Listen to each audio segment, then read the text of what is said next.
Is your T-Mobile internet cutting out? Here's why. There are three main reasons for T-Mobile box shutdowns: faulty power adapters, overheating, and unintended sleep mode activation.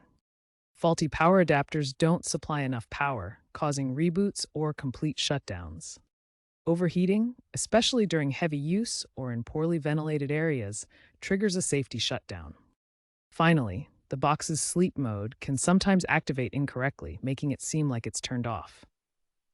Check the power adapter first. Ensure it's the T-Mobile certified adapter, typically 12 volts 2 amps or 15 volts 1.6 amps.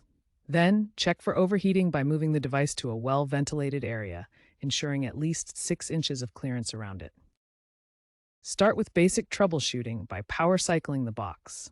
Unplug the T-Mobile box for 30 seconds, then plug it back in. Make sure your firmware is up to date via the T-Mobile app. To address sleep mode issues, disable auto sleep in the app or web interface, or adjust the timer. If issues persist, the power adapter is likely the culprit. Contact T-Mobile for a free replacement under warranty. Consider third-party cooling pads for overheating, especially during summer or heavy usage. Remember, T-Mobile offers AI-assisted remote troubleshooting through their app to help diagnose the problem quickly. If none of these steps work, request a hardware swap from T-Mobile, as software resets often fail to fix physical defects.